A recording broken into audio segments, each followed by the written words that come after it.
बुलढाण्यातील साकोली तालुक्यातून एक धक्कादायक आणि संतापजनक वास्तव समोर आलं आहे। केसलवाडा गावात जिल्हा परिषद शाळेची इमारत अक्षरशः मोडकळीस आली असून इथे लहान चिमुकले जीव धोक्यात घालून शिक्षण घेत आहेत। शिक्षण सर्वांसाठी ही घोषणा फक्त कागदावरच राहिली आहे का?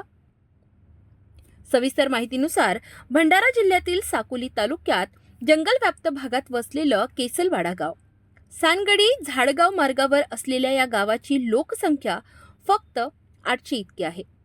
या गावात जिल्हा परिषदेची 1ली ते 4थी पर्यंतची प्राथमिक शाळा आहे।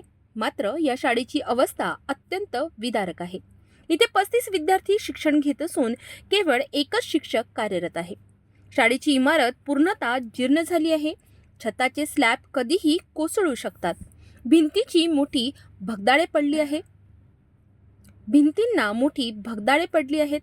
या भगदाळातून साप, विंचू यांचा मुक्त संचार होत असल्याचा आरोप पालक करीत आहेत। आमच्या शाळेची समस्या आहे, आमच्या शाळेला जागा उपलब्ध नाही आहे। आमच्या शाळेमध्ये इमारत खचलेली आहे। आमच्या शाळेमध्ये मुलांना धोका होऊ शकते। धोका निर्माण आहे आमच्या शाळेमध्ये, कारण की पूर्ण इमारत खचलेली आहे। आमच्या शाळेला जागा उपलब्ध नाही आहे। शासनाने जागा उपलब्ध करून द्यावा आमच्या शाळेला। अच्छा, आणि आपल्या शाळेला पाण्याची पण व्यवस्था नाही, सरांनी सांगितलं। पाण्याची पण व्यवस्था नाही आहे, ते बाथरूम पण खचलेली आहे। बाथरूम, संडास काहीच व्यवस्था नाही आमच्या शाळेला। काय मागणी कराल शासनाला तुम्ही आमच्या माध्यमातून? शासनाला मागणी आहे की आमच्या शाळेला जागा उपलब्ध करून द्यावा। आमच्या शाळेमध्ये शिक्षक पण नाही आहेत। आमच्या शाळेमध्ये 1 ते 31 विद्यार्थी आहेत, पण 1 ते 4 वर्ग आहेत, पण एकच शिक्षक उपलब्ध आहे। आमच्या शाळेला 2 शिक्षक द्यावा। अशा परिस्थितीत मुलांना वर्गात बसवणे म्हणजे त्यांच्या जीवाशी थेट खेळ करण्यासारखं असल्याचं चित्र आहे। ग्रामस्थ आणि पालकांनी अनेक वेळा प्रशासनाकडे पाठपुरावा केला, मात्र आजपर्यंत नवीन शाळा इमारतीला मंजुरी मिळालेली नाही। त्यामुळे आता गावकऱ्यांचा संयम संपत चालला आहे। एखादा मोठा अपघात घडल्यावरच प्रशासन जागं होणार का? चिमुकल्यांच्या जीवाची जबाबदारी कोण घेणार? लवकरात लवकर नवीन शाळा इमारतीला मंजुरी न मिळाल्यास तीव्र आंदोलनाचा इशारा ग्रामस्थांनी दिलाय।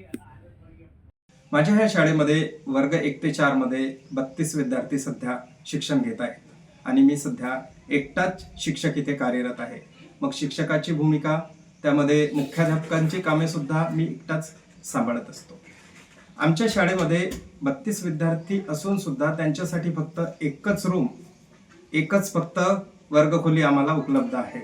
जी वर्गखोली दुसरी आहे ती वर्गखोली खूप जीर्ण आहे, मोडकळीस आलेली आहे, कधीही धोका होऊ शकतो। त्याचप्रमाणे जी स्वच्छतागृह आहेत ती स्वच्छतागृह सुद्धा जीर्ण झालेली आहेत आणि केव्हाही मोडकळीस येतील याची काही शाश्वती नाही।